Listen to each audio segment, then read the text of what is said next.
Welcome to Blinkers Off with your hosts, Jared Welch and Aaron Halterman.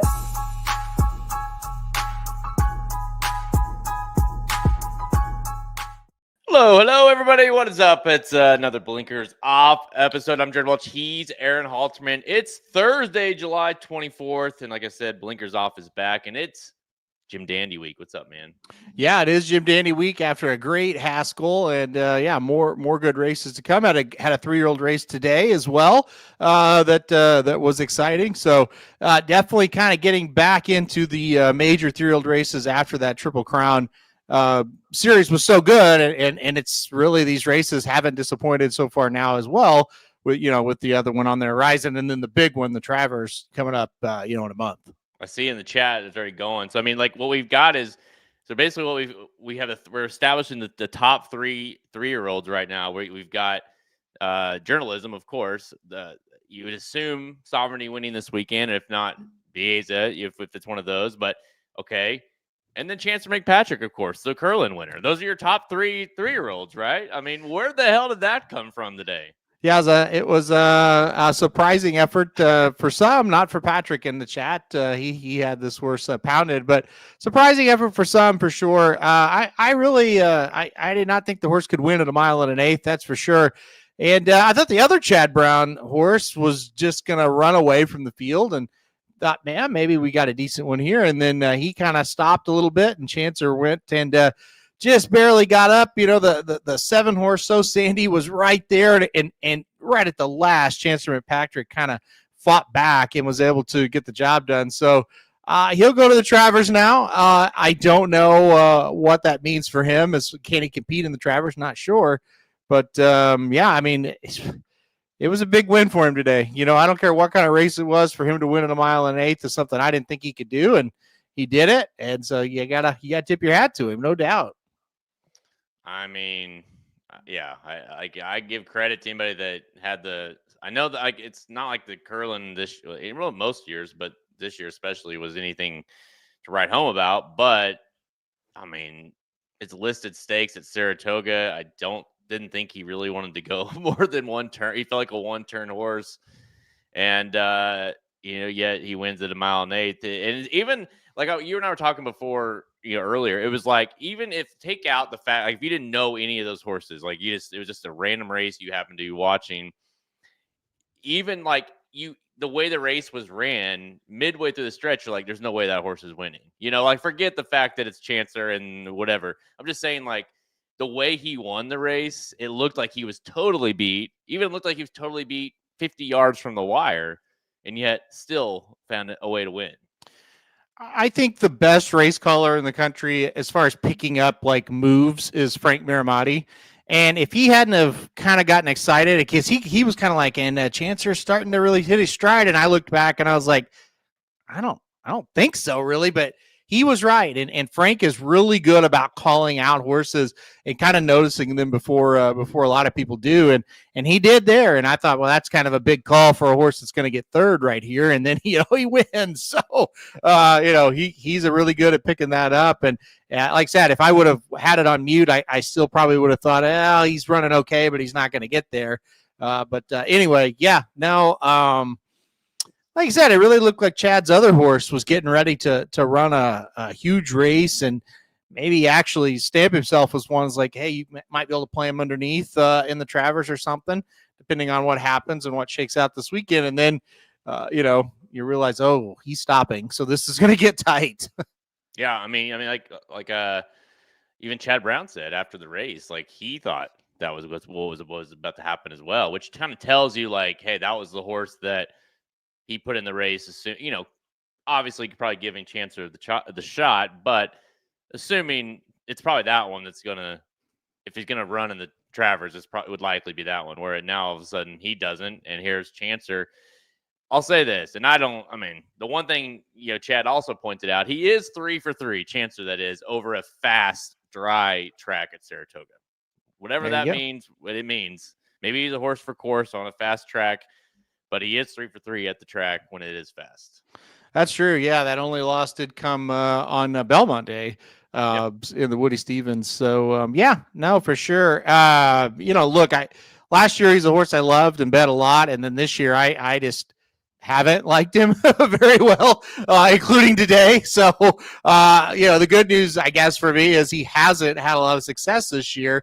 But the bad news is he did today, and I didn't have him. So, look, I mean, I think it is very interesting that he's a Saratoga darling for sure. And again, the 2 races he won last year were at one turn, and you're like, yeah, that kind of makes sense. Again, even though he loves Saratoga, I did not see a mile and an eighth victory for Chancer Patrick today or any day. But again, I mean, it was definitely wrong. I mean, say what you want about the Curlin. I don't think it had a lot of great horses in it, but you still had to go out and win it. And, you got to give him credit for battling. And really, he was passed late in the stretch. And for him to kind of battle back, I thought was really impressive. Well, that early in the season, it was like, oh, yeah, maybe he can be a horse, or like by the time he came back, it took him forever, but maybe he can, and he's bred really to go like he could. He just never seemed like he could. And I mean, listen, I think I wouldn't imagine that number is going to be very high in that race. It didn't look like it would be. He's going to, assuming who's going to be in there, and that's going to be the horses we're going to talk about here in a little bit in the Jim Dandy. I don't care what, I mean, he's going to have to step up his number in a big way in order to even have me consider him in that race, So, I mean, it's cool, I guess. But it's going to be a long ways for me to get to go from, hey, it's cool to he's a contender. In the Travers. Yeah. Like, I don't, yeah. I don't even want to go further with that because I think you and I agree. Yeah. One thing I wanted to mention too, by the way, Hoof Hearted, I'm not even going to wait till the end because Halter and I he's more of a wrestling fan, but we grew up with as wrestling fans, and of course, I had a Hulk Hogan stuffed animal and all kinds of toys. Hulk Hogan passed away today, dude. It's been crazy. Like we've had the Coach, we've had Ozzy Osbourne, and now we've got the Hulkster. Yeah. All three. As the Office episode, The Curse of Three, all the 3 things have happened. We this year's curse so far. Yeah. No, I know it's not something I thought I would hear today. That's for sure. Hulk Hogan's one of those guys, right? Where it's just like you think he's going to live forever, like Hulkamania, right? So, look, it is sad. Obviously, the guy made the biggest impact out of any wrestler ever. In the history of wrestling. He absolutely changed everything, and he was the headline guy when wrestling shifted to what today. And he carried that banner for a long time. So certainly, the great, if not the greatest, one of the greatest in the history of wrestling. Without him, you probably, he laid the path for guys like The Rock and Stone Cold and that Undertaker, that next generation. Crazy. Like I said, he's just one you just didn't ever think would pass away. And you're right. It does kind of feel like these legends are kind of just leaving us one by one right now. Yeah. Legend, a coach legend, a rock star legend, and now an athlete, sports star legend, really entertainment legend. I mean, and I think what's weird about the Hulk is he is, he kind of was a weirdo, really. It's like at times, like after his career, meaning, but like, he always, I mean, he looked like he'd aged, but he still had the muscle and stuff. And he almost like, for people like us, we're, late 30s, early 40s that grew up with him. He kind of just remained that same person in your, when you saw him like on a random, whatever here, like in the last 5 years, you're like, oh, that's the Hulk, he still looked enough the same to where it kind of just stayed in your memory all the time. Whereas guys like, you see Ric Flair, those guys where you're like, geez, look, he didn't look like the same guy as he did when I remember watching. Whereas the Hulk, it just kind of felt like he was going to live forever. He looks the same as he did in the 90s, and he's still going. And then all of a sudden, boom, he's dead. So it's kind of crazy, really, when you think about it that way. His wrestling career was going downhill, and he made a very bold decision. It was a decision that was the right decision, obviously. But when he turned heel, and if you're not into wrestling, that just means he turned from a good guy to a bad guy. That was one of the biggest moments in the history of the sport, and it revived an aging Hulk Hogan, and he got a lot more run out of himself when he did that, because the Hulkamania run, the jig was up. Wrestling was changing, and it had changed big time, and that little kid aspect of wrestling was kind of gone. And when he turned heel, not only did that change him, but it changed WCW and really catapulted them ahead of the WWE, the only company to ever do that for a long period of time. So he was, even at an advanced age, he was fairly old when that started to happen. He was in his 40s. He was still at the head of wrestling because somebody, Hunter Hill said, he reinvented himself there, and boy, did he get a big 5-6 year run out of that. And then he got to the age where we go back to the WWE, and now they're nostalgic and they want the old Hulk back. And so he got a run out of that as well. So he was pretty incredible about keeping his name at the top for longer than really it should have been. I mean, when he I'm sure the exact better than I do, but I mean, I know that event when he basically crossed over, when he became the heel. He came from the the Hulkster to Hollywood Hulk Hogan, and it was just like, holy shit, like he's bad now, and it really did. It created this whole another aspect, of wrestling, and you had. Was it him? Steve Nash, Kevin Nash. What And was Scott the Hall. guy? The slicked hair. Scott Hall. Yeah. Scott Hall. Yeah. Yep. Yeah. Those dudes come cruising out, and then of course Sting you didn't know which side he was on there for a while. Yeah. And, just a really, entertainment at its finest at that point. I mean, that's got to be one of the peak moments of wrestling, right? That kind of, I don't know how many years that was, 5 or 10 years, where it just felt like every, Nitro or even the non-pay-per-view stuff was, Goldberg and those guys that were kind of popping out then too, were like, it just felt like every week was that big.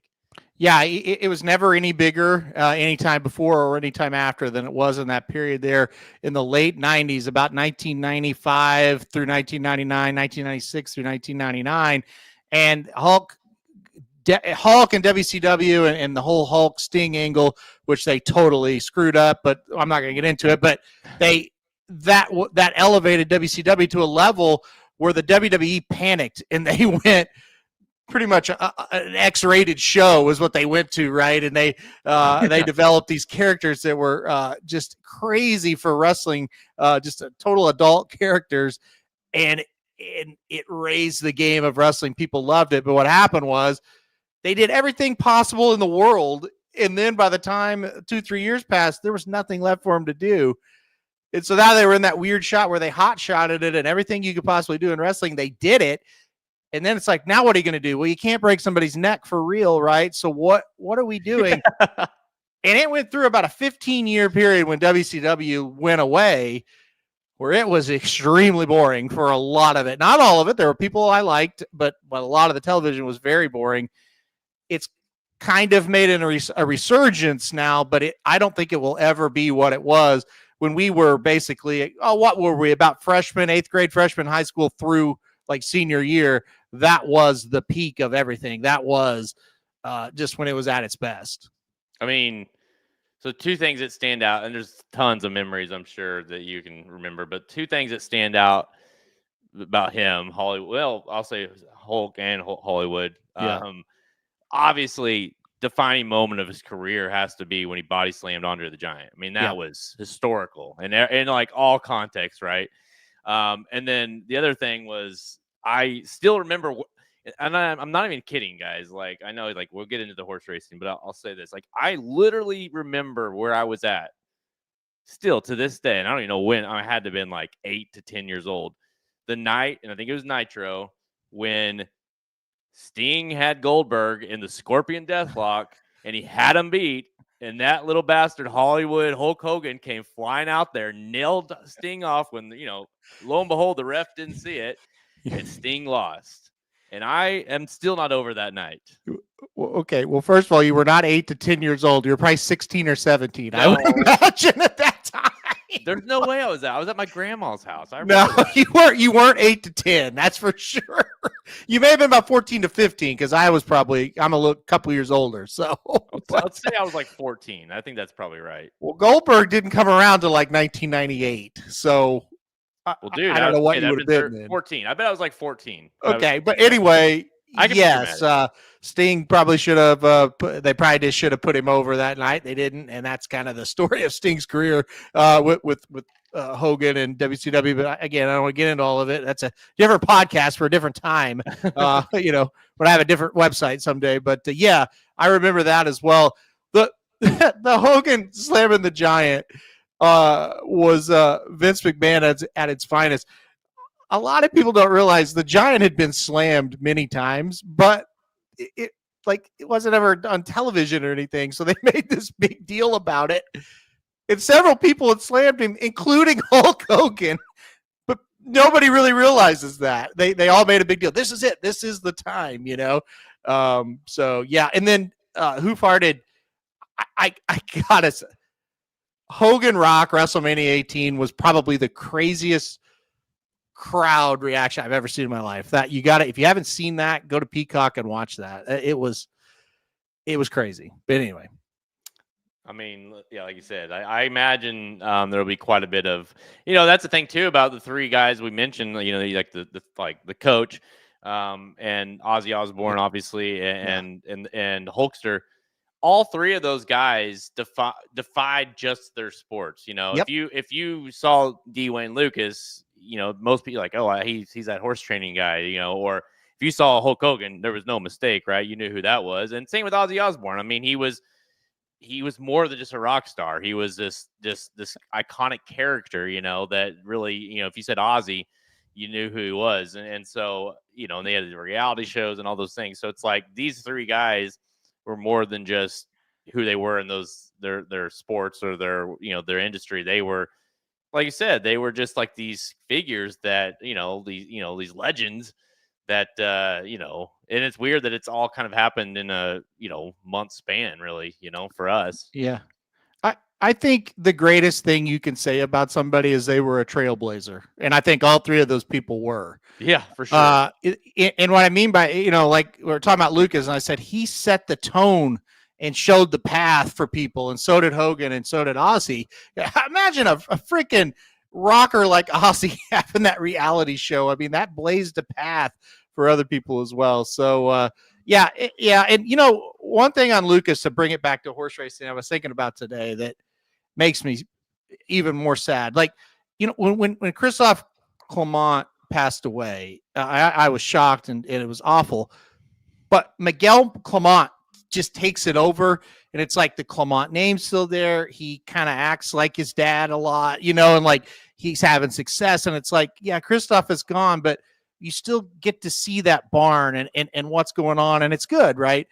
When you think about Lucas, it's just gone and it's over. And I mean, Bass is he's out. I think probably because they transferred a lot of horses away from him, and it's like that's it. Like that era is just gone. Where the Clement kind of legacy lives on, and the way Miguel's doing, I think it's going to live on for a while. He's doing incredible, but yeah, the Lucas thing is like, boy, it's gone. It's over. Like it's completely over. Yeah, we got that answer real quick as far as what would happen with the sources and how that would. And you, like you said, you weren't totally surprised by the move. I mean, It's kind of like, okay, we need you to prove that you can do it without Lucas, and then maybe you get those kind of horses again. And like we mentioned, a few episodes ago, where it's like, yeah, I mean, a lot of those people, those what the big thing about Lucas was, he's a name, and you're gonna run all the big races, and whether we know, Bass kind of he kind of trains the way he does, but you don't know, right? It's a lot of these guys if they're with Lucas, they might now switch to Pletcher or whoever, Mod, just because like, hey, I don't know what Bass really is going to do yet until that happens. But I mean, listen, he's been around. You've been like, we've seen the tree, right? Oh yeah, we've seen the tree of Lucas, what he does, and Bass has been as close to him as anybody, throughout the years. I mean, I think it's a matter of time. He just needs to get, hopefully, and I hope he does, and he should get the opportunity to get some good quality horses. He's going to go back to being an assistant, is from everything I've read. So, I mean, but is he not want? I mean, that's the thing, though. Does he not want to? I don't know. I would say yes. I mean, you know how he is. He's not. He's very passive. Yeah. Yeah, he's just chill, and I don't know that I think he loves to train horses and work with the horses, but I'm not sure he wants to deal with the human element. And trust me, that's a lot of trainers. They don't like to deal with the human element of it. I would say almost all of them. Bass wants to stay out of the light as much as he can. Always has. Yeah, and that just doesn't. I mean, it just doesn't work. It really doesn't. That's like the one glaring difference between Lucas and him, right? Lucas loved the light. Yeah. That's why they work so well together, right? Yes. You know, and now it's like, so I don't know, maybe he needs to. I mean, listen, I'll say this, whatever happens, he is an insanely good trainer, assistant trainer, whatever you want to call him. And he's fantastic. Like, you just talk to him, this guy knows, he obviously knows this. It's not like he's just some guy that was a puppet for Lucas. Like, he knows his stuff. And so if he ever got the opportunity or wanted to, I have no doubt he would be a good trainer. But maybe he doesn't want to do that aspect of it. I don't know. So yeah. All right, let's get into today's show, because I know people are itching to talk a little bit about, the big race this weekend. And that is, of course, Sovereignty returns. Our Derby winner, our Belmont winner, possibly could have been our Triple Crown winner, returns this weekend in the Jim Dandy Stakes at Saratoga, which is, of course, kind of a prep for the Travers next month. And we're going to do some rapid fire picks for the weekend racing at Saratoga and Del Mar, including the Bing Crosby Stakes, which is a win in your end for the Breeders' Cup Sprint this fall at Del Mar. Let's go. Yeah, racing is pretty damn good. And by the way, guys, Nisos this weekend as well in the San Diego, the race before, or two races before the Bing Crosby. Pratt bypassing Jim Dandy Day mounts to go out there and ride Nisos. So this is a real, I mean, not that he needs any introduction, but real deal kind of horse. Nisos, that is. And this could be, I mean, I feel like the coming out party's already happened, but I feel like this weekend for him could be like, all right, he's gone. He's like, this is like, there's journalism, there's sovereignty, and there's, fierceness and mind frame. And Nisos is like 1000% the legit threat, right? Yeah, because it's at his home track. It's, he's going to be, it's Bob Baffert. Like, what more do you need? Like this, and the horse has always had the hype. If he does it again, like, I just think I think, shit, man, he might even become a pick, like the pick. You know what I'm saying? Yeah. I mean, Pratt leaves the Jim Dandy, leaves Baeza to go ride Nisos. Yeah, exactly. And, I mean, he's got a few really nice mounts, but that's the big one. Yeah. Yeah, I mean, and listen, and I think I made that same thought too. It was like all Triple Crown, well, the two that Bees are in, and it was like Pratt's like making, even like before the Derby, he jumped off all mounts. He's like, I'm riding this horse. He wasn't in the race until you know what I mean? He's like, I was so dedicated. Then he was dedicated to riding him again. Like, he obviously likes this horse a lot. And here he is showing up at Saratoga in the Jim Dandy, and he's going out west to ride that horse. So that really, that says a lot, man. Mm-hmm. It definitely does. And like Link points out here, he jumped off Chancer today and it bit him. And listen, jockeys, they do make mistakes, but that also kind of tells you the barn was probably pretty shocked that Chancer won over the horse that Pratt rode. So like, I think I'm going out of town. Yeah, it's fine. Go ahead. Yeah, exactly. So, do I need to stick around for Thursday? Nah, you're good. You're good. Head on out. Get that early flight. So, I mean, it is kind of but listen, it's not a foolproof situation because it's horse racing. But right. I definitely think the expectation level for Nisos is pretty big. Saturday at Saratoga, race number 10, the Jim Dandy Stakes, grade 2, 500K, mile and eighth for those 3-year-olds. Field of 5 lined up here. And again, this is a preview race essentially for the Travers that will be ran at Saratoga next month. Like I said, field of 5, 2-5 on your favorite, the outside horse, Sovereignty, your Derby winner. Bypass the Preakness, romped again in the Belmont, beat journalism both times in the Triple Crown. Just an unbelievable horse. Bieza, who's finished third behind him now twice as well, is his biggest threat in here at 3-1, 6-1 on Sandman, now with blinkers, which adds a little bit of intrigue, I guess. Moplex, who's coming in off a nice effort at 10-1, and Hill Road for Chad Brown at 12-1. So really, it's a pretty, journalism's already ran. We've just of course you'd like to see him in here, but you got your top 1 and top 3, horses in here, and it's a small field, but I think it's a solid field for what we have to work with. You're going to get a small field when it's a prep race for the Travers and a horse like Sovereignty's entered. So that's just kind of how it goes. This is just going to be a fascinating summer to see if Sovereignty can kind of keep this up. He has just been monstrous in his last 2 races, especially the Belmont Stakes. It was just an out of this world type performance. And again, he keeps getting flattered because he beats journalism, and then journalism comes back to win the Preakness. He beats journalism, and then journalism comes back to win the Haskell. I know. He's the only horse that can beat him, basically, and it's just like wow. It's just crazy. I was kind of being hard on myself earlier in the week, thinking, how did I not pick Sovereignty on top in the Belmont? Like, just man, how did I not do that? So I'm going to just take a deep dive. I'm going to go back from the start. I'm going to study all these races. I'm going to watch it because I throughout my career doing this, that's the type of horse like I usually can identify, and it's like forget, like they're not beating him type. And I missed it. I missed on it for sure. I just can't get over the difference of this horse when you watch his Belmont and Kentucky Derby and you watch all of his other races. And a lot of those races, I bet on him wins and losses before those 2 wins. For real. And again, the numbers tell the story for sure, but just go watch the horse run. And again, I liked him before I didn't really like his Florida Derby, but his other races, I liked pretty much all of them. Right.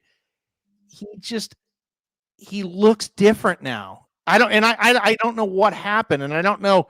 And I get it's Bill Mott and he's great with spots and all this stuff, but it also is a lot of the horse. He just looks better. So the only thing that I can really look at, well, there's 2 things. The distance of 1.25 miles, maybe that made a difference. But then you kind of look at it and go, I think he would have won the Derby and the Belmont both if they were 1 1/8 miles. You don't know that for sure, but I don't really think it was a distance because he was just well clear long before they hit that wire of 1.25 miles. Is it the wet track? Like, we still don't know that question, right? Is that what makes him move up? That's the only question mark I have coming into this one. All that being said, I kind of think he's going to win this by 4 or 5 lengths. So I'm pretty confident in him.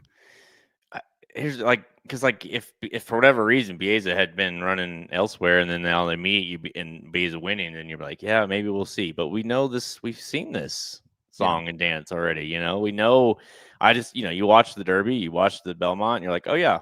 Like, thank you for showing me the exact order of the exact 3 levels of our 3-year-olds right now. It's like we saw it twice. Bieza can't beat journalism. Journalism can't beat Sovereignty. And I'm with you. I think it's interesting because to see such a dramatic he improved 12 spots, from his Florida Derby, 9 spots from his Fountain of Youth win. To that Derby, and then he improved another 5 to that Belmont and to the 109 buyer. So yeah, are those helping? I certainly not hurting them, right? But I don't think it's I don't think it's making a notable oh, that's why he's winning. I think that would be giving too much disservice to him because I think he is that good. I'll pose this, and I don't necessarily believe this is going to happen, but the one thing is, Bill Mott said all along, and no question, the Derby is the goal. Well, what did he do the race before the Derby? He lost in the Florida Derby. Well, it's he wasn't cranked up all the way. Not worried about it. Whatever. Going to the Derby. Okay, fine. He looks like a different monster. Well, all since then, basically, it's been like reset. How do we get to the Travers? Belmont and Godolphin wants to win the Travers. Well, he wins the Belmont. That was awesome. But now the race prior, the setup race, maybe he's not all the way there. Maybe he's not all the way tuned up. And the Travers, so there's that kind of, that's my only concern. And the other thing is, like, 5-horse fields can be funky. They just can. Like, how many times you watched a race where you're like, God, that was a weirdly ran race. I don't know how that happened. Like, the pace, there was no pace, or where it was too much, or whatever. So that when you have those 5-horse fields, 5 and lower, I should say, it's sometimes the races can unfold a little differently than what you would, and so there can be some weird excuses. And listen, I don't think Bieza is going to go anywhere. Meaning, I think he's solid. And so I think Sovereignty will still have to run in order to kind of make sure he beats Bieza. But at the end of the day, I do think, that you can't watch that Belmont and not think that horse is a monster. Yeah, I agree. And I think, on the wet track thing, the Derby was one track. Like, it was pretty sloppy, believe it or not. And I think it was just the rain stopped early enough, and it was so long after the rain stopped before they actually ran that race. The track was listed good, but we were there, and it's like, it looked really. It looked great. Yeah. It looked like it could have been a fast track. Like, they worked and worked and worked and got that. And so anyway, I'm with you. I don't think it's the wet track after that Belmont performance. Yeah, you mentioned the pace, and that is going to be a big talking point that I've kind of heard from people thinking that Moplex will be loose on the lead and will maybe take this field gate to wire. And I think he is a worthy candidate. I also think, with, believe it or not, Hector Barrios aboard. Dude, you stole what I was going to say. Go ahead. Don't you? When you go back and watch the races with he's going to push him harder. Aboard, he's forward.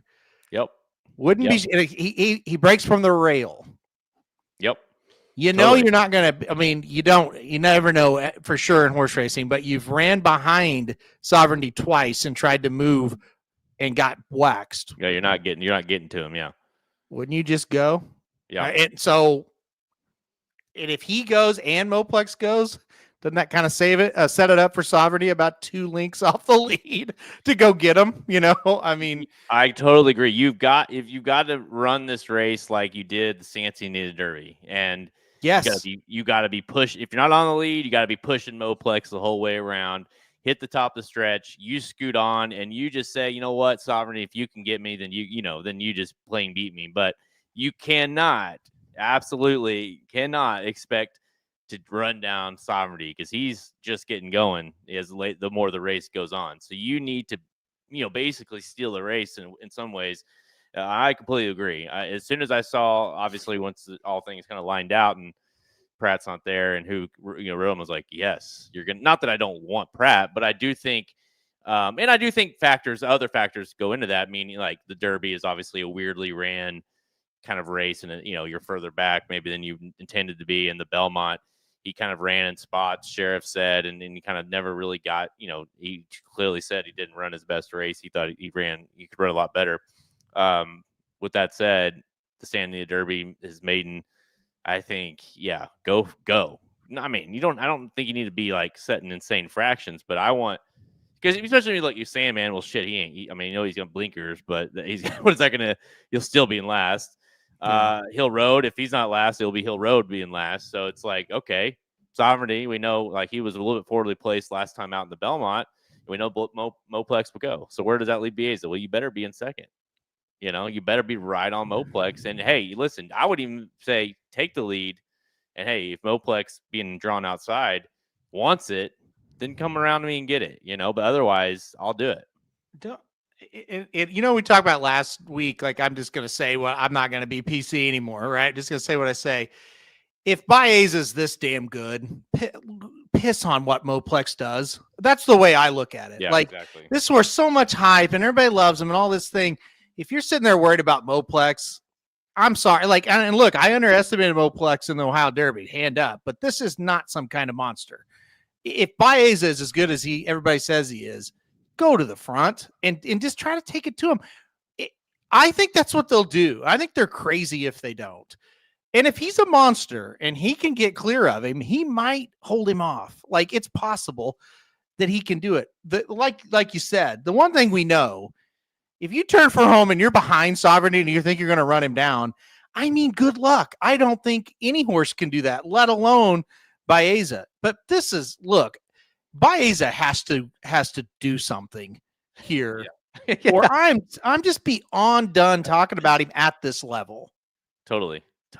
I'm with you. And listen, he'll win one of these as soon as you and I both are like, I'm done with him. I can't do it anymore. Yeah. Obviously, Sheriffs likes him, and I mean, it's a big move for Sheriffs to run this horse out east. And he's been aggressive with Baeza really the whole way. Let's not forget this horse was a maiden as late as February, right? Yeah. He was just breaking his maiden. It's like this is a lightly worked horse. San Diego Derby, Kentucky Derby, Belmont. Those are 3 races he's ran in since breaking his maiden. So he's certainly got room to improve. It seems like, at least, just from experience. And I'll say this: there's 2 horses in the race that have ran a triple-digit buyer, Baeza and Sovereignty. There's one that's ran 3 of them. One of them's ran 2. The one that's won 3 is Baeza. Baeza has rattled off 3 straight triple-digit buyers. He got one in that San Diego Derby as well. I mean, listen, he certainly could do it at some point, and I do think if for whatever reason Sovereignty has one of those bounce races that everybody talks about, I think it's Baeza's. I think the way Baeza wins one of these big races is when Sovereignty and Journalism don't show up. Yes, and unfortunately, he's running in all the big races. As we've said many times, I feel like this year it's been a tough year for Baeza and especially Journalism to be born, or a couple years ago to be born, because there's also a horse named Sovereignty that was born that same year, and he turns out to be running in all these big races with him. Yeah. And I, at first I was like, I think Moplex is kind of the challenger, and you look into it deeper and it's like, come on, like Baez is the challenger. You know what I mean? Like, if you're going to go, like, he's the horse to play to win. If you can't play Sovereignty to win, obviously. So if you don't want to play, a straight exacta with Sovereignty or a double with Sovereignty, and you want to play a win, I think you got to just take your chances with Baeza and hope, right? And look, what if it is kind of a prep and he doesn't run quite as well, talking about Sovereignty? Well, then Baeza should beat him, really. And then what if it was the moisture in the track? Well, Baeza might be able to beat him. Again, I expect Sovereignty to win this by a couple lengths, to be honest. But if some of the things we talk about happen, Baeza is the clear second choice, in my opinion. So speaking of second choice, because anybody that wants to come up with a scenario of Sovereignty losing, it's not because you think another horse can beat him, it's because you think Sovereignty is not going to bring it that day. Sandman, who does have, listen, I'm not try to be as kind of midway as you can, meaning you don't totally hate the horse since that day he won the Arkansas Derby, but he gets blinkers now. Cassie thinks this is going to get him more involved in the race. And honestly, his words were, hey, better to try it here than try it at the Travers. So it's clearly a test, right, to see what happens. This is like, okay, let's throw on, because obviously he knows something needs to change, because this idiot cannot get involved in the race early on, and it's too much running to do late, especially in these tougher races. So do you think do you expect an improve from Sandman because of that? Do you think it's just a roll of the dice? What are you thinking? Yeah, I don't know. I think it's a good thing to try it. I will say that, but let's pretend Sandman's gonna really improve, okay, or run a race that's better than anything we've seen. Which I'm not saying he's going to, but he also is really in trouble, right? From a pace standpoint. Like, it's a 5-horse field, and even with blinkers, he ain't being any better than about 8 lengths off of this thing. And like, you think back to Sierra Leone last year, who kept catching these fields up here at paceless races and short fields and couldn't win. And you think Sandman's going to do it, and you also think Sandman's going to do it against a horse like Sovereignty or even Baeza. He's going to have to prove a lot to even get to that level, number one. And then in my opinion, he's going to have to pretty much change his tactics completely to be able to do it. So I don't have any interest in him at all. I just think he's a horse that did take advantage of a big time pace scenario in the Arkansas Derby, and the rest of his races are beyond average, and that's just how I view him at this point. And dude, let's. I mean, we're Arkansas guys, meaning like Yeah. we love Oaklawn, and I don't want to bash the Arkansas Derby too much, but that race is pathetic. What that race has come back as. I mean, you think who got second? Publisher. He's awful. Coal Battle. He's not very good.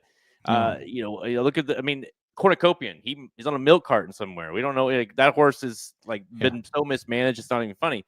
So it's like that race. Not only did the race set up as a suicidal type pace situation, but also he didn't have to run down. He ran down Coal Battle and ran down Cornucopian, and it's like what? Okay, so yeah, I'm with you, and he's been. Listen, he's a fun horse. I'm sure he's been a fun horse to have in own because he runs in big races and he's a cool horse. I don't want to shit all over him, but to sit here and say, well, I think with the right, he can finally do it. How? There's no way. There's no way he can. And listen, if you think he can outfinish Bieza, sure, I'll talk you in. You can talk me into it. Can he outfinish Sovereignty? No, he can't outfinish both of them. And that's the problem with Sandman is he's a nice horse to have. He's not good enough to win these big races because he's got too much talent in front of him. Yeah, I agree with that wholeheartedly. I'm with you. That's how I view him as well. And again, it's like you said it again. We knew that day at the Arkansas Derby that was not a good race before they ever left the gates. Just look at the horses. Totally. We're like, no, that's not much. And I've heard the Tappet progeny lines, hook, line, and sinker, the same. It's the same every time when he has a horse like this.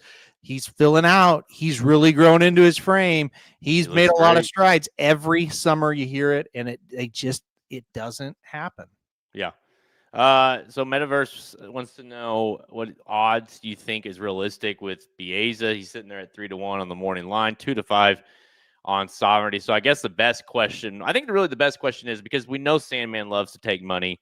So really between those, how do you see that 6-1, 3-1, 2-5 balancing out at all? Do you think 3-5 maybe Sovereignty floats up? Do you think he stays there? What are you thinking?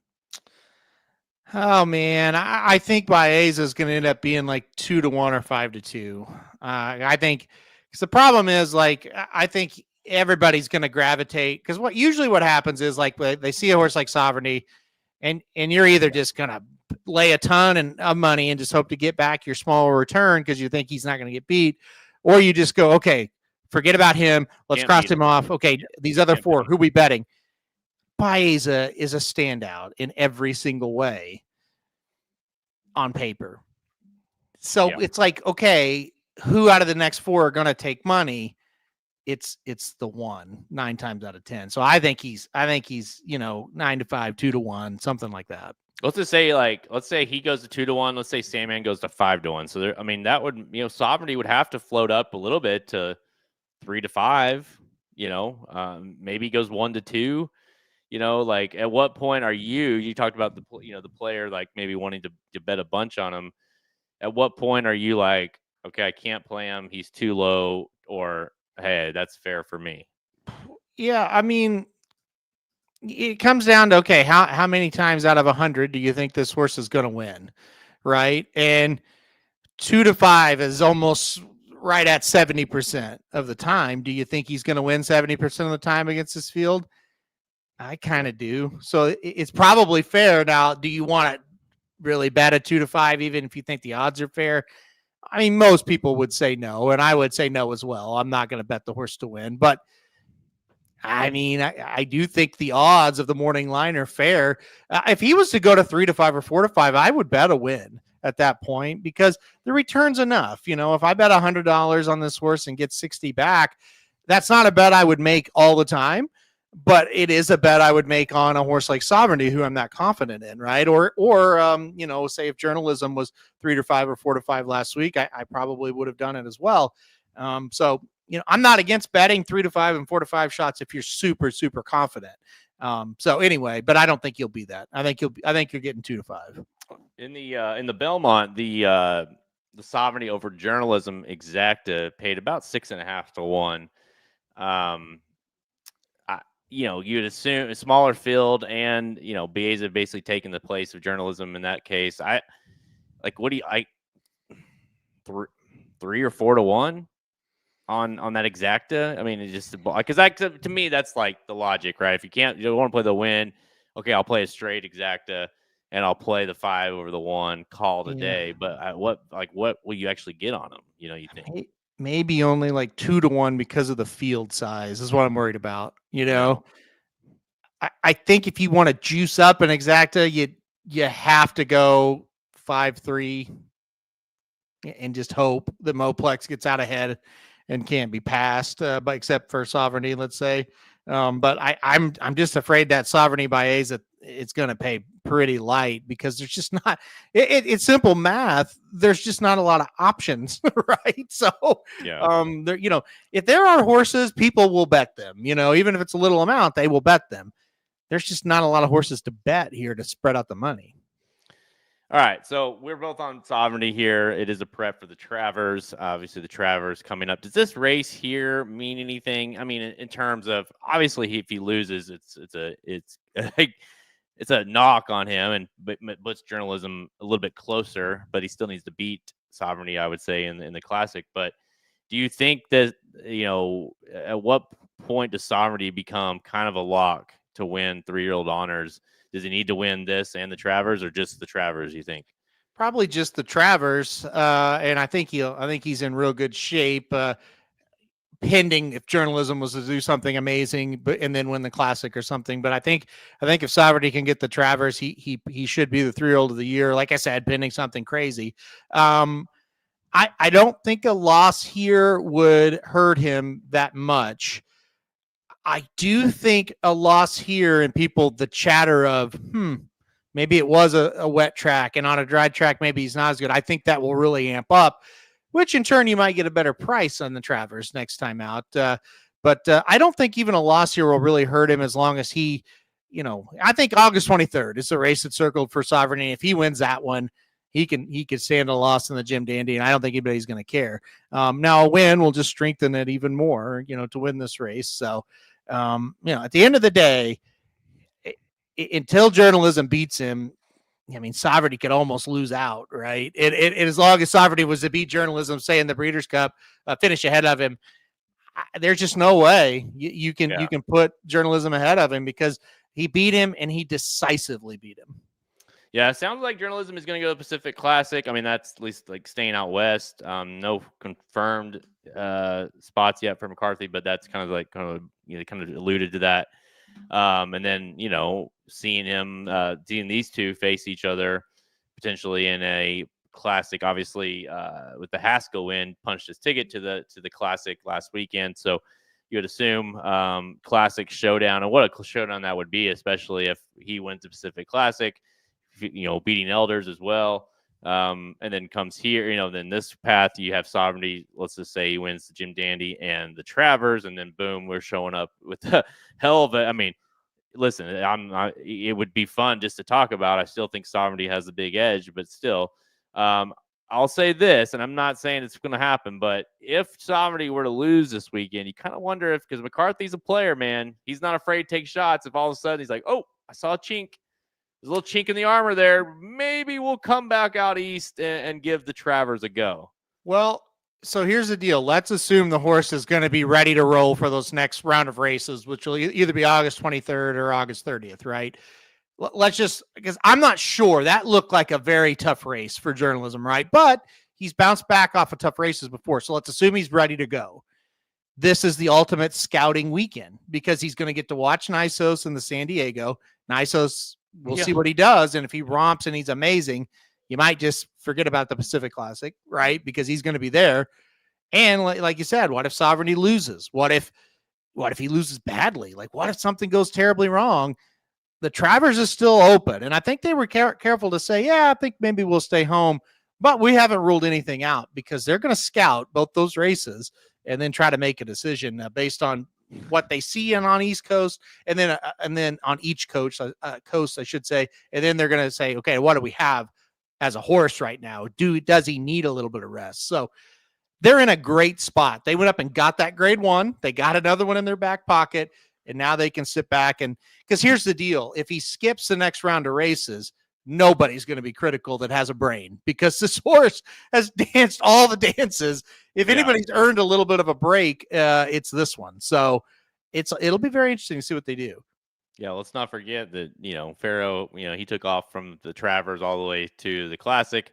It's not unheard of to do that kind of thing. And like you said, like he just keeps showing up. That is journalism. But you said he's going to sit in a good spot. But on the flip side, he's also sitting there looking at, okay, door number 1, I got the white-haired Bob Baffert and Nisos over here. I can stay out west, or I can go out east and face that damn bastard again in Sovereignty over and over and over again. It's kind of an unfortunate situation, assuming Nisos is what we think he is. But, because journalism is, if he can turn the tables, maybe, but unfortunately, it just feels like he might be a cut below. It just happens to be a year that is just got some monsters in it. Yeah. Oh, we would be talking about if no Sovereignty, we would be talking about journalism as one of the best horses as a 3-year-old we've seen, you and I, Yeah. So yeah, and I think we can still say that he's one of the better 3-year-olds we've ever seen on the track in our era of racing. So yeah, look, I think here's the deal. Any path they take is going to be tough, but their path has been pretty damn tough anyway, and they have not backed down. So they will choose a path. It will be tough, but I think they got a horse they're confident in, and I think he's going to be tough to beat no matter where he goes. But can he beat Sovereignty? Can he turn the tables? I'm not sure. Well, lots of story to be told here, and obviously nothing can continue to happen in the story until we see what happens this weekend in the Jim Dandy, and that's if Sovereignty can continue his run. Your Derby winner, skip the Preakness, wins the Belmont, could win the Travers, and the Jim Dandy. We'll find out, though, at the Jim Dandy this weekend. You and I both are picking Sovereignty to win on Saturday at Saratoga. Yeah, listen, it is still. We don't know anything. Nisos is kind of, for a horse that's been around, so to speak, for a long time. We also don't know a whole lot about Nisos. That's what's very interesting about him. I think he's a really good horse, but there's still a lot of proving grounds for him, Oh, for sure. Yeah, for sure. We don't know. We also don't know that he can't. I think there is that stretch out is always questionable until they do it. I think a mile and a 16th this weekend should be just fine. Well, we'll talk about that in a second. But yeah, a mile and a quarter is a question mark for any horse until they do it. Yeah.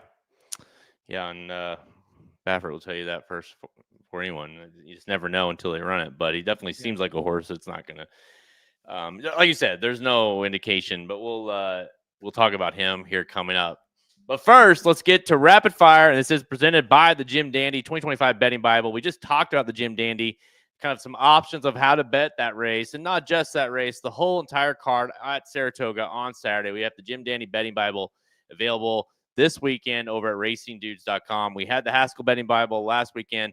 It went very well. We're back again with the Jim Dandy. We'll be back again next week for the Whitney. So 3 weeks in a row. And guys, these things are $30 a piece. You could buy your subscription for $70 a month, and guess what? You saved money. You saved money on buying all 3. So you get them for free if you are premium subscribers. So head on over to racingdudes.com.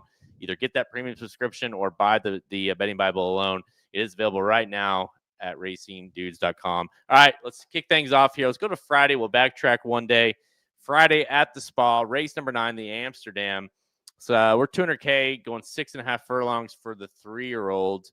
And you got a field of 8 showing up here. 2-1 on Macho Music and 9-2 on Gunmetal, 7-2 on Garamond. Where are you going here? Yeah, this is I don't like this race at all. I'll start out by saying that it's definitely a race that's tough. I think we kind of go, okay, the 3-year-old sprinters, that looks like Patch Adams' division, and then he doesn't show up in this race. I'm sure he's waiting for the next one, but then it leaves just you kind of scratching your head. I am going back to the number 6 Gunmetal one more time at 9-2. I think it's a good enough price. Look, he's had a good race, then a bad race, then a really good race, then a bad race.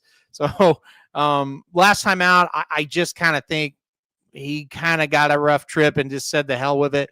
I think he'll be a little bit better setup. I think it's a little bit easier spot. So give me the number 6 gunmetal. I think there's a lot of speed. I think he can sit just off of it and try to make a run down the stretch, kind of get first jump on everybody, and hopefully fires his race and not quits like the 2 races that he lost. Yeah, listen, there is a lot of speed in the race, but what's better than a lot of speed is being the speed of speed. And I think the one Macho Music is the speed of speed and happens to draw the 1 hole. And it's at Saratoga, cutting back a little bit from that last couple of efforts. Really, since this year, he's been running a mile or 7 furlongs or longer, cutting back to 6.5 furlongs here for Macho Music. This horse won the Pat Day Mile, won the race before at 7 furlongs, won it by 12 lengths. Did not run well in the Woody Stevens, like you mentioned with Patch Adams. But here, again, another surface. The last 2 races have had surface, gets to a fast track, hopefully, and cutting back just a tad. So I think that's going to help a lot. Gets Irad Ortiz in the irons as well, which I think is kind of a low key, although it is Irad.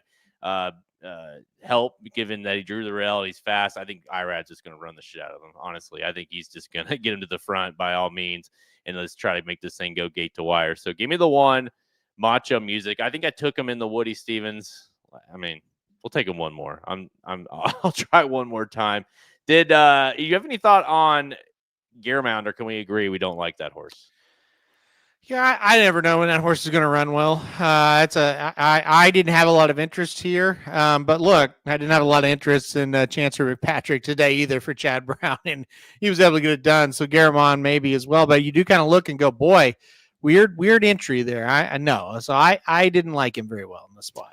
All right, let's head out to Del Mar on Saturday. Again, all stakes action and the entire card, I should say, at Saratoga on Saturday is featured in the Jim Danny Betting Bible, so go get that. But we're going to skip on over to Del Mar now on Saturday because, again, we have a Breeders' Cup winning your in race in the Bing Crosby, and we have this one, race number 8, the San Diego Handicap Grade 2, 300K, mile 16 for 3-year-olds and up, field of 7 lined up here, and no question on who the standout is, and that's 3 to 5. Number 2, Nisos for Bob Baffert, and like we mentioned earlier, Flavian Pratt coming all the way out west to ride this horse and bypassing all the mounts at Saratoga on Saturday. So, I mean, listen, there's not a lot to say here. It's a mile 16th race. We know he can do it. The talent in this race isn't exactly lights out. I think this is going to be some sort of exhibition for him. Yeah, it feels that way for sure. They've been pointing to this one to kind of getting back into, eventually going back to Grade 1 to the Pacific Classic. Yeah, it feels like a romp to me in this one. And you just kind of look at this horse. He ran 3 just electric races as a 2-year-old, and the first race as a 3-year-old. And I honestly was like, yeah, he's gonna win the Derby. He looked so good. We didn't see him for 15 months. And ironically, he came back on Kentucky Derby Day as a 4-year-old and ran in probably the best race of the year, the Churchill Downs Stakes. When you look at how productive that has been, Bookham Dano, Mindframe, Banishing, and Mulligan horses just come back and running so well. This horse was 15-month layoff in the slot for the first time, wide the entire race, did not get the trip he desired at all, and still almost won this race. Came back and just destroyed Dr. Venkman in the Triple Bend. Hall of Fame's here. That's a good measuring stick. As he starts from McCarthy for the first time. Yep. I think Nisos is going to win this pretty easily. I'm pretty excited to see him. And we talked about a little bit earlier, like, can he go 2 turns or can he go 1.25 miles? Well, this is a mile 16th, and I think he can do it. And this reminder of the pedigree, he is by Nyquist, Kentucky Derby winner at 1.25 miles, out of a Bernardini mare. So really the breeding says he should go long. Yeah, you kind of touched on him a little bit. I think it's an interesting, although not a great measuring stick, but it is one, at least, with Hall of Fame. because the last two efforts, the horses he's gotten beaten by have been horses like Mystic Dan and Antiquarian, even Post Time if you like that one. But Fierceness beat him in the Al-Shiba Most Wanted that day as well. That was probably one of his best races. That's Hall of Fame, I should say, to finish third to Fierceness. And so we should get a somewhat of a measuring stick, like you alluded to, with Nisos and Hall of Fame, although different training now, like you said. But yeah, I mean, you said it, and I've been saying, and it's honestly carried me through any weekend that these horses are running. The Churchill Downs is just it's a key race. You look at if they ran in it and it doesn't even mean they finish top 5, and they're like, all right, pick them. I mean, imagine that we get to the end of the year and Bookham Dano's like, running for the sprint, and then obviously, and then you've got Nisos, and you've got both Nisos and Mindframe running the Classic, legit contenders, albeit, and then who knows what they want to do with Banishing. He could be on the turf, he could be on the dirt, doesn't sprinting distance, we don't know. But all that being said, I just listen. Nisos is such an interesting horse, like I said, because it was October 2023, Halterman, when this horse debuted. But yet he's ran 5 times. That's it. Yeah. So, like I said, we just don't know really anything about him. And he's never gone past 7 furlongs. No, he went a mile. Robert B. Lewis. Okay, I'm sorry. He did run a mile. He's never gone. He's never stretched out. And so, and again, like you said, this is a horse that was always, this is the Derby winner. This is going to be him. And then we just never even got the chance to see. So yes, I understand what people are like, well, we don't know. We don't, but you also can kind of see when a good one's good, and it kind of feels like he is a good one. So, listen, this is going to be a fun race. I think it's not that it's going to prove a whole lot other than he can go a mile 16th, I guess. But I think it's going to set the stage for what could be a really, really fun couple races as he heads into the Classic. Yeah, I can't wait to watch it. And I'm gonna go back to the Hall of Fame thing here. I actually do think he's a really good measuring stick, because the one thing we know, if Hall of Fame beats him, we know that he's not good enough, right? But say he beats him by 8. Well, Fierceness only beat him by like 3 or 4. So then you kind of know, oh, wait a second, like he might be like really good. So I am super glad Hall of Fame is here, because it does at least give him a challenge. Because no offense to the other horses, I don't think he's challenged by those horses, but Hall of Fame will give him a challenge. And then if he doesn't, then we know he's just super good. So I'm excited. I'm really excited to watch it. I don't know. You're not going to be able to, you're going to have to just single him and move on if you like him. You're not going to be another one. He's going to be short price, but it's exciting to see what he does. I mean, it's an impossible question to ask you, but I always like to ask you the impossible questions on here because it's fun. But at what point would it take for you to kind of, I mean, right now, like you and I are both voting, I don't know, they asked you, I'm sure, but if you said yes, I don't know, to vote for the Classic rankings this year again. And, as you start to rank those Classic horses, at what point does Nisos, and I don't know if it's Sovereignty or Fiercest or Mindframe or whoever for you yet, but at what point does Nisos, you're like, forget whoever, it's like, it's Bob Baffert, it's Del Mar, and it's Nisos, like, will it take like basically winning the Pacific Classic, let's say, for you to kind of finally be like, yeah, that's my horse? Yeah, I think so, because the crop of older horses and 3-year-olds that eventually go to the Breeders' Cup Classic, it's so deep that you don't have to take like a flyer on Nisos until you see it at 1.25 miles. So yeah, I mean, look, I don't know when we're supposed to rank those horses for the Breeders' Cup. I don't remember what he said. Was it next week or? I think, it might be out. I don't know. I keep waiting for it and I never got it. So I don't know. Yeah. I thought he said August 3rd maybe, but anyway, he's got to be on the list. I would think if he wins here, he's got to be in the top 10, and then it's just, we'll see how it shakes out after that, because this Classic division is just getting going. We've got, like I said, Jim Dandy and the San Diego. You got the Whitney the next week. You got the Travers and the Pacific Classic. So, you got the Awesome again at Santa Anita, which is kind of the local last prep. So there's a lot still to shake out. We're just kind of getting going in these summer races. There's a look there, according to Bet365, the offshore betting as far as the odds to win. That's, I think, as of 7:22, just a couple days ago.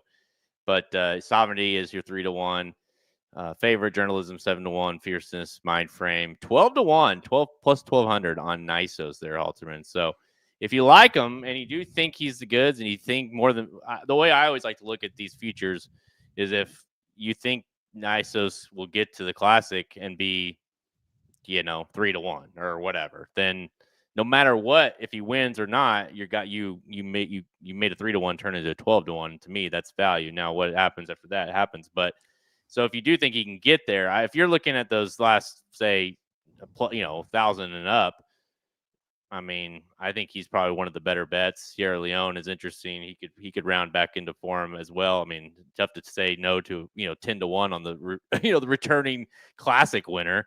So there's that as well. But I think these odds are pretty much in line of kind of how the horses have ran this year.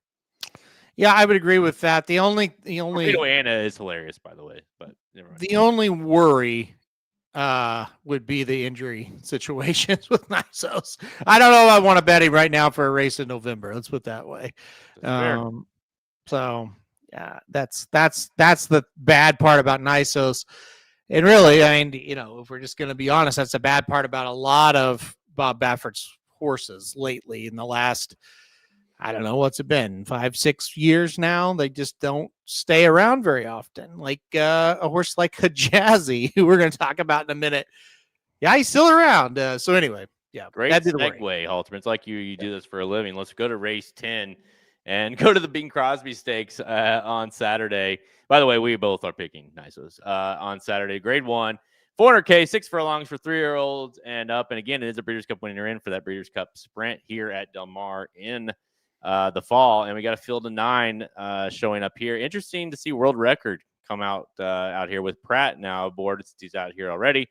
3-1, 7-2 on Hijazi, your horse you mentioned. Dr. Venkman, who they came out and said, hey, we weren't going to look at running against Nisos, so here we are running in this one. And then Crazy Mason at 6-1, 6-1 on Roll On Big Joe, 5-1 on Mbagnick. Is that right? Mbagnick? Okay, sure. What do you think of this one? Hell of a race. I'm super excited to bet and watch this race for sure. A lot of speed, and I really like the number 2 Dr. Venkman in this spot. I think 4-1's a good price. Like I said, a lot of speed. Jazzy, world record, Roll On Big Joe, McBagnick, all those horses I think will definitely go to the front. Now, world record, I think, is the speed of the speed. Might be able to take him gate to wire.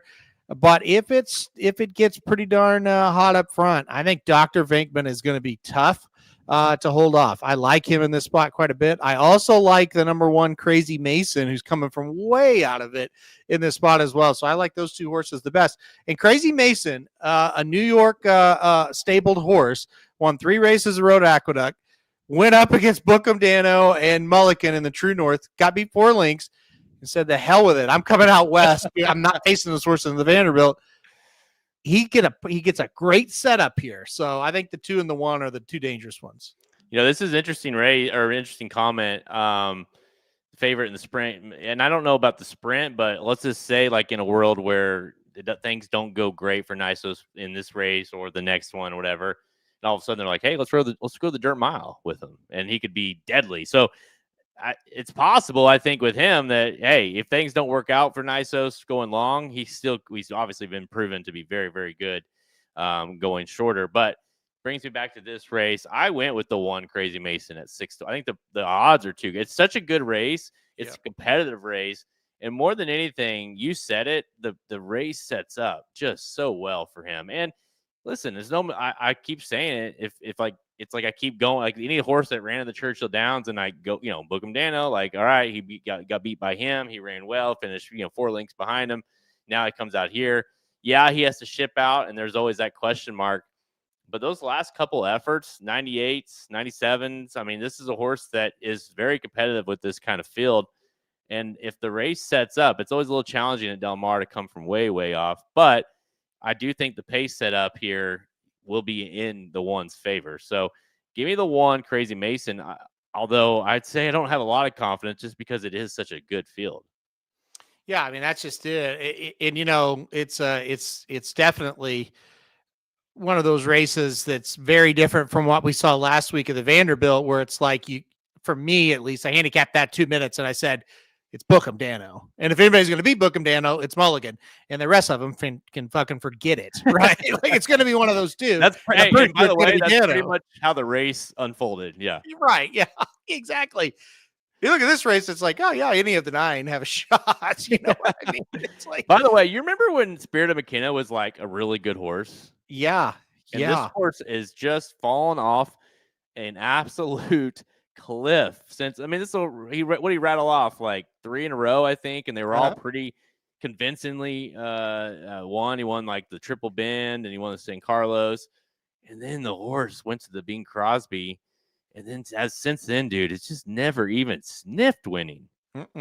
No, it's funny to see him in here at 20-1. You're like, man, but he's 7 years old. It kind of seems like he doesn't want to quite do it anymore. Let me ask you. I almost picked world record. Make a case for and against world record for me, because I need help going one way or another with him. Well, the case for world record's an easy one. Flavian Pratt gets aboard. This horse is super fast. He's had some really nice races on the past performances, and him taking him gate to wire here in the sprint makes sense. Like if he does that, I'm not going to be surprised at all. The bad thing is, I just think there's going to be a lot of speed. We saw it last time. There was a lot of speed in the race, and I know this very well because I bet him that day. And he took too much pressure, and he ran well, but he got second, and I could see that happening again. This is a tougher field. You know, that's the other thing too than what he got beat in last time out as well. So I just feel like the speed presence is my worry, but I do think he's the fastest horse in the race. So there's that. Okay, now make me a case or against with Hijazi, because it's Bob Baffert. Like, there's part of me's like, his horse is going to go and he's going to cruise around and he's going to win for fun because it's Bob Baffert, and then we're going to be like, he's $3.5 million horse, and this is what they've thought about all along, and he's finally figured it out. And then the other part of me is like, do not be a sucker and even consider him at 7-2. I mean, that's where I'm at with it. Came off of a layoff of everybody thought he was dead and came back and ran second. So I mean, the argument for it's Bob Baffert. It's second race off the layoff. It's a horse that at times has ran okay in these, kind of these, not this race exactly, but in a couple 3-year-old races there when he came back the first time. I mean, the case against seems strong to me, especially at 7-2. Like I could, this horse being the second choice is insane to me. I just don't see that. It's not like he came back and he looked like a monster last time out. I mean, he ran pretty good for being on a milk carton for years, but he still just wasn't great. And it's like, even when Hijazi was kind of in form and at his best, point to a race that wins this race. That's where I'm at with him. Yeah, there's not. Really. No. And so if you're betting him, and let's assume he is going to be the second choice, which I'm skeptical of that. Let's say he is. You're betting a horse second off of a long layoff for a great trainer for sure, but he's never had a race that to me hits the board in this one. Maybe hits the board, but never wins it. So you're expecting him to really improve. And I just don't think it's there. Then add in, there is a ton of speed. Like, it's not like you look at this race and go, oh, he could be loose on the lead. That makes him dangerous. No, he really, I'll be shocked if he's loose on the lead. All right. So what's your pick? Yeah, I'm going Dr. Venkman on top. Dr. Venkman, I got the one, Crazy Mason. This should be a fun race, guys. Again, it is a Breeders' Cup winning you're in, and the race is out there at Del Mar. So maybe a good little early preview for that race this fall. Yeah, it's a hell of a race, man. I mean, I don't know, like the the winner is in the race. I mean, it could be. I mean, if world Yeah. record or something, runs his ass off, or even Dr. Venkman, I guess you could see maybe they go on and win the sprint out there, but it's going to be a hell of a race. I feel like.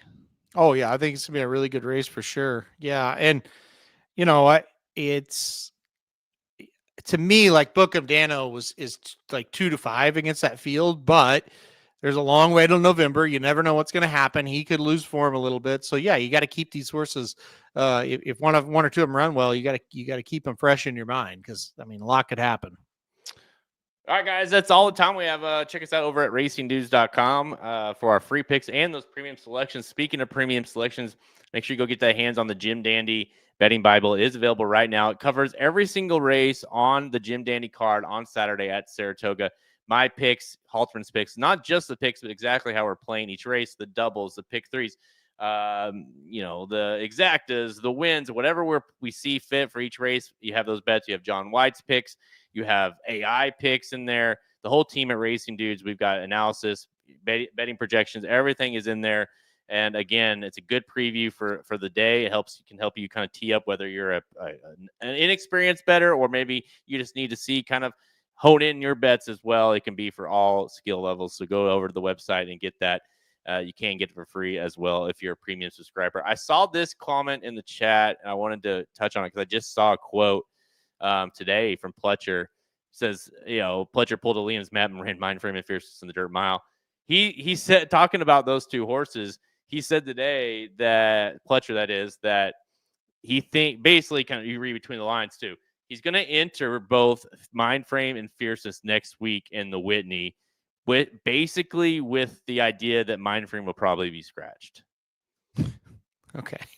Yeah. So the way if you read it, and I don't have it in front of me, or else I'd read you the quote. But basically saying we're probably going to enter both of them, and we'll see on race day if we're going to run Mindframe. Okay. Yeah. Yeah. So Mindframe will come up with a mysterious issue and then be scratched from the race. Fierceness, I would say, is a 10 out of 10 going to run.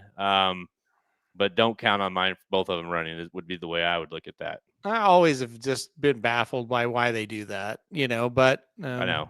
He's rolled my eyes when I saw it. Yeah, Pletcher's kind of the king at that, Who is Sierra Leone? Is he going to be there? I haven't seen I haven't either. I imagine, right? Yeah, I think Sierra Leone, Fierceness, White Abario, I think, will be there. So yeah. Okay, let's just say you don't. Let's say that happens. Where does Mindframe end up? The Jockey Club, I guess. Yeah. Maybe. Yeah. At the end of the meet. Yeah. So you just wait on them. I guess. I guess. I mean, I guess Fierceness just going to run in the Whitney and then train up to the Classic? I don't know. I mean, as good as he's running right now, I feel like you keep running him. I don't know. But yeah. I don't know. That's a really good question. What does he run? Bring one of them out here west for the Pacific Classic? Well, that would be interesting. I don't know why out here, prep for the maybe Mindframe. Fierceness got the experience of traveling. Maybe Mindframe needs a little experience. He brought Locked out for the Santa Anita Handicap earlier in the year. Mm-hmm. But listen, if Niso, I think a lot's going to depend on Nisos. I don't think he'll bring a horse all the way out here if that horse looks good in the San Diego. So. Jared, you're asking the wrong Jared if you're asking me, Jared. But what's the 8th of Colonial look like Saturday, Alterman? Yeah, I saw your comment, Jared. So I pulled it up here on my screen. This is kind of a mess, it seems, of a race. So it's a stakes race, $100,000 stakes for fillies and mare 3-year-old and up, going 6 furlongs. Okay, who's your horse? So I'll just pick that horse. Yeah, I mean, I this will be in the morning when I go through this. Miss Buchero looks pretty good to me. This is just quick looking through it. Lonnie looks decent. Top Gun Girl, doesn't look great. Admiral Hopper, yeah. I mean, quick look, Miss Buchero, just off the, that could change, but that's where I would go. Here you go. What do you think of that? But all my horse winnings from Vegas last weekend on Daniel. No. Don't you have to get the starting job, Manlow, to become that? No. Bourbon Breeze. Hold on. Bourbon Breeze. Let's see. One allowance. Yeah. I mean, I think I'll have Bourbon Breeze in the top 4, just glancing at it. I don't know. That was the horse that ran in the Sailorville. That's right. Didn't run all that well up there. Yeah. I mean, you got a shot for sure. Kind of comes from out of it. I don't see a ton of pace, just quick look at it. So that would be a worry, but doesn't look bad. Guys, remember, go over to the website and check out all episodes of Blinkers Off. You can go to follow us on Twitter at race_dudes, Instagram and Facebook. Make sure you hit that like notification and subscribe over here on YouTube. You can find also the podcast over on Apple Podcasts. If you enjoy listening to the podcast there, we post them there. Dudes Who Bet Sports, talking a little bit about football, was on yesterday with Haltzman and Papa Dude. Tomorrow, Magic Mike, I assume. I don't know. They might do Del Mar, right? I mean, they might. You never know. You never know with them, no. And they never know if they'll be on either. Exactly. So, you don't even know if they'll have it. Yeah. It's always what's fun. What's always fun for us, and I mean us, meaning me and Halterman. It's like you come, you wait. You look around. You're like, oh, they're on, and then some days you're like, oh, I don't know. Are they not on? I don't know. So it's always a fun surprise with with us. We just like you guys when you're like, oh, they're on today. We find out at the same time. Yeah. I guess like Magic was like holding his baby girl while he was doing the show last week. I don't know if you were watching. I put a comment in there. I was like, you made history on Racing Dudes Networks. Like, this is the first someone's holding a baby. It took me a second to realize what was happening. I was like, wait, what? He's got her in his arms with a bottle, and he did the whole podcast. It was it's really pretty impressive. Yeah. As someone who's done all that before, I would not even consider trying it. I went the first week he's back, I went to tune in and his mic wasn't working and his internet was cutting out. And I'm just like, I don't think I need to, I remember how this goes. And so I haven't watched since. And I just thought, this guy is on FanDuel. Like, how can you not have your mic working, So, anyway. I mean, but also I'm not. You didn't surprise you. No. I text Samich and said, "Hey, you missed me yet?" It's like when I did. It's like we're always on time, and there were no problems ever. That is, dude. I'll tell you what. I even told you as much, and I was like, "Hey, whatever, for what it's worth, the Magic Mike show was a well-oiled machine while you in your tenure." You were like, I'm so glad I'm done, but yeah, you did a good job.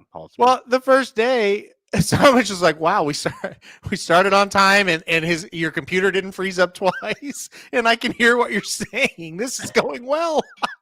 You don't have now. He's got the background always blurred, which is always it's like, but it's like not blurred enough to where you can see shits everywhere.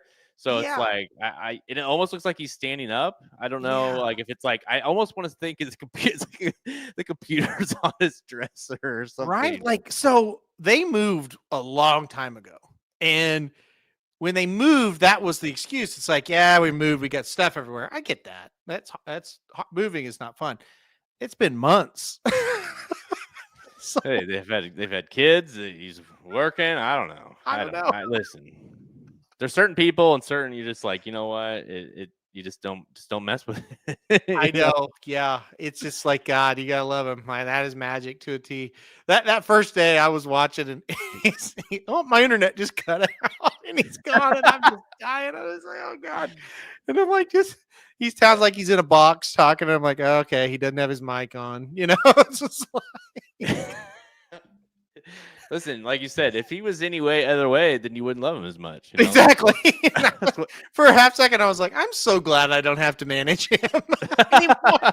That's FanDuel's problem now. Oh, man.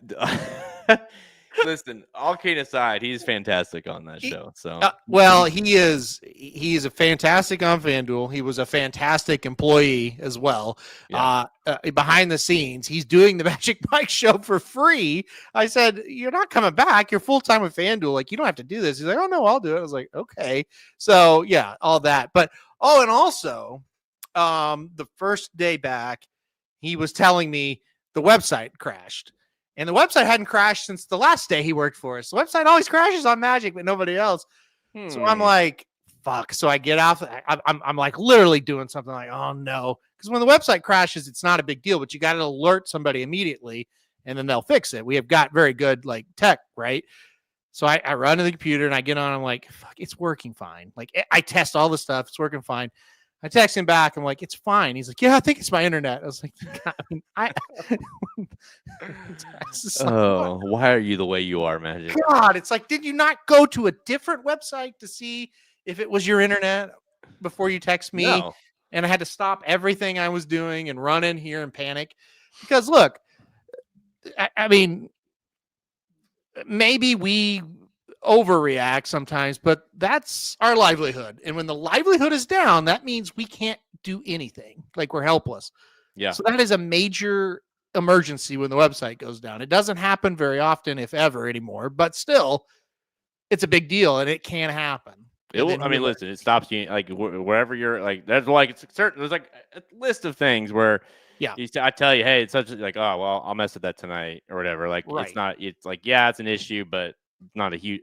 The website goes down, you stop. It doesn't matter where you're at. You can be in the middle of a wedding. And you're like, all right, I gotta get on my phone and let someone know because, like you say, you can't.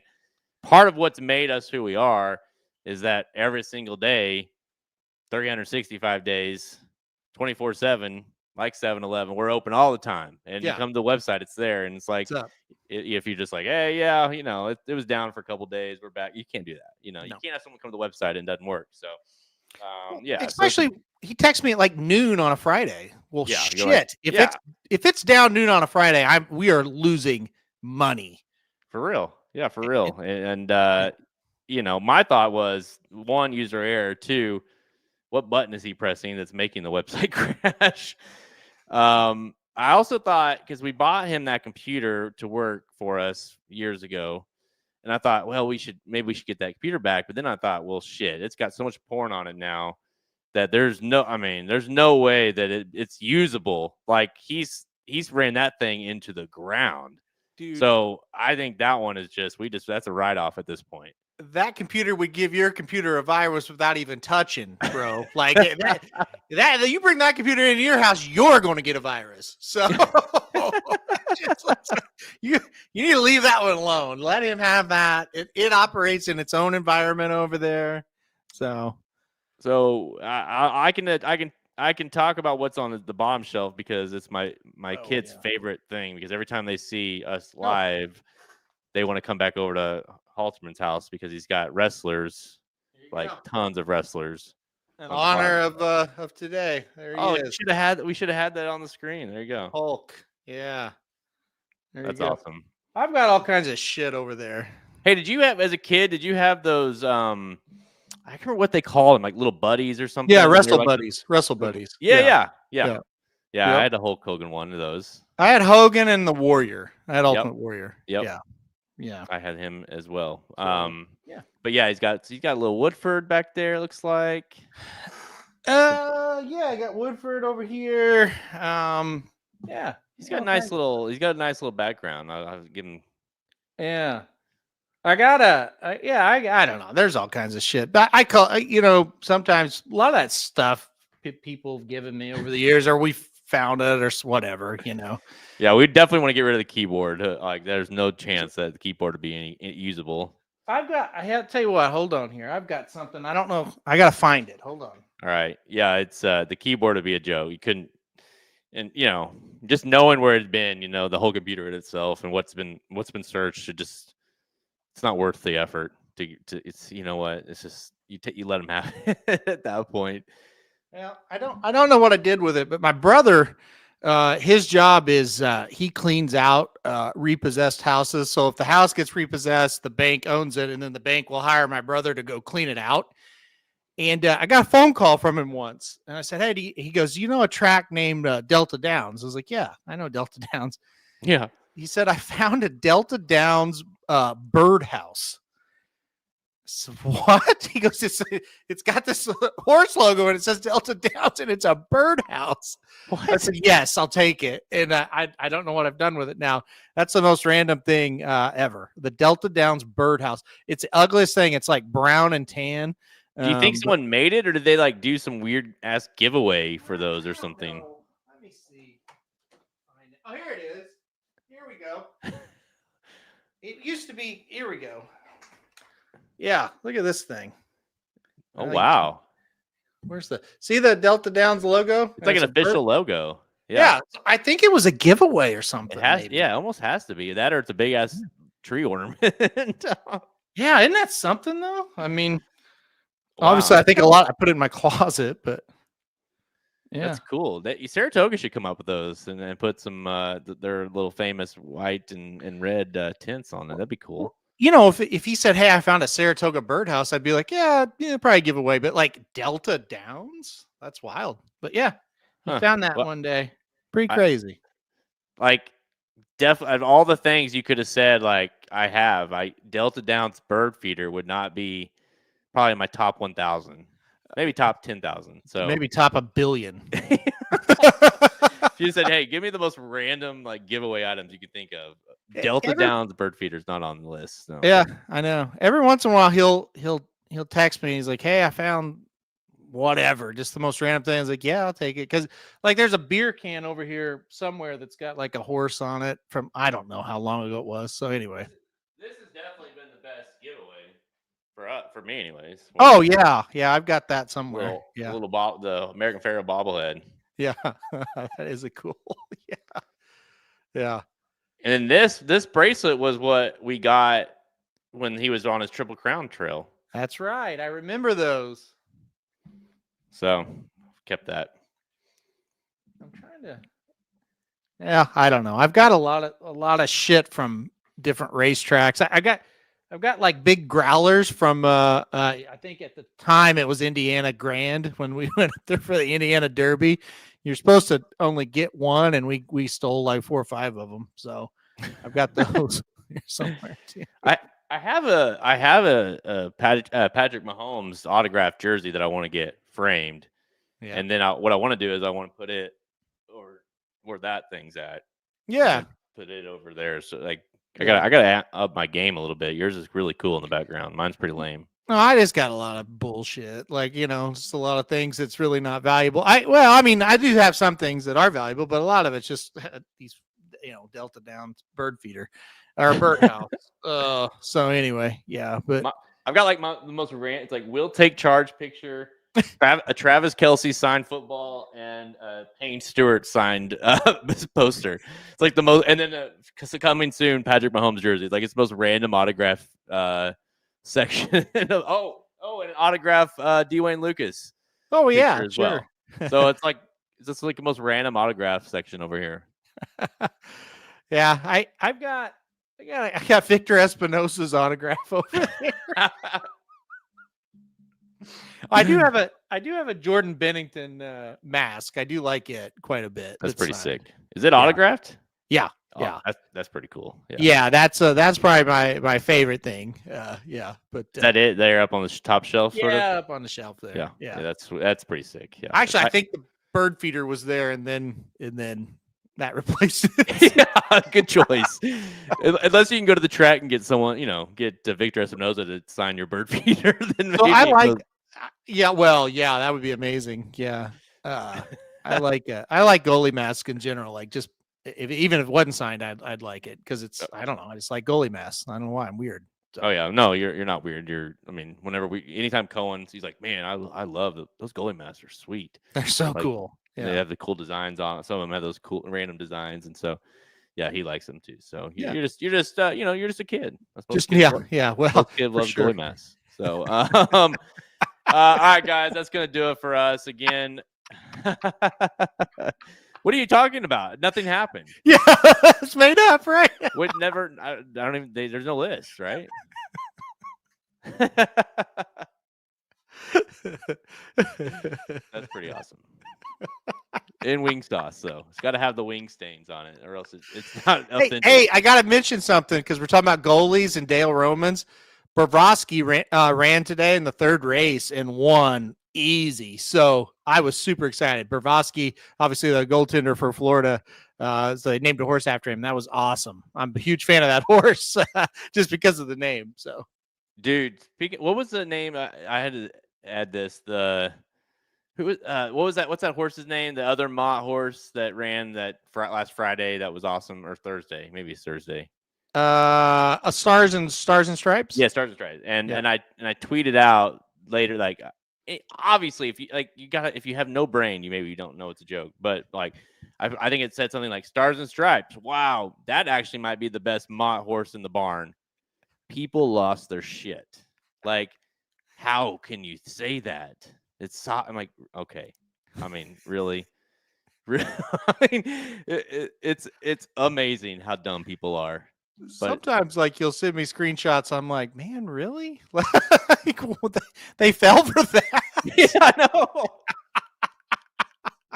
Like, really? Oh, God. You're better. Even I impress myself sometimes. Like, no one's gonna. That's so dumb. And then, like, here they come. Yep. One guy the other day goes, I tweeted out, or no, I don't think I tweeted. I just saw a tweet. It was like, it was the field of the Jim Dandy, and so someone's like, "Where's journalism?"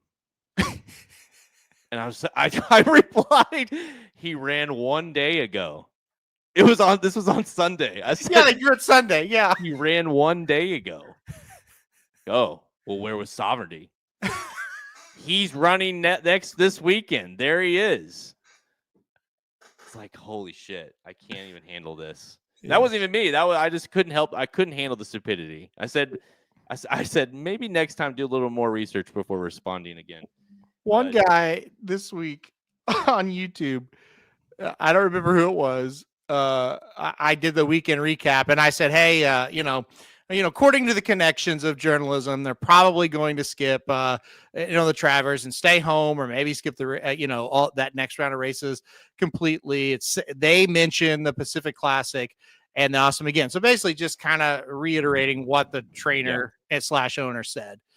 And the guy was like, I don't know how you don't realize that was a prep for the Travers. Like, they're going to the Travers. You do realize that, right? I'm like, I mean, I can only say what the people that make the decisions are saying. Like, if you want them to go to the Travers, okay. And is it possible? Yeah. But like, I'm only just repeating what they said. Like, yeah, it's just we're not saying what we think they're going to do or what we want them to do. No, it's literally what the owners and trainer are saying they're going to do. Yeah. I can't make up something that they said so you're happy. Like, I don't know how to do that because I can't read your mind what you want, So it's just weird.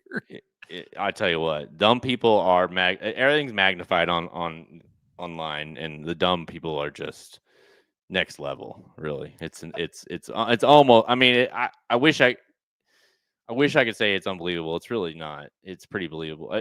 Some of the emails we get are just like, how do you know how to turn a computer on? Like, it's insane. Like, Manlow, we put you on charge of customer service one day. You would quit in a day. You'd quit faster than Magic quit. So. No comment on that. Okay. All right, guys. Until next time, I'm Jared Welch. He's Aaron Halterman. Good luck this weekend. Good luck in the Jim Dandy. Thank you for listening to another episode of Blinkers Off. Join our horse racing community at racingdudes.com and follow us on Twitter at racing_dudes. Want to make money betting horses? Bet with the Racing Dudes.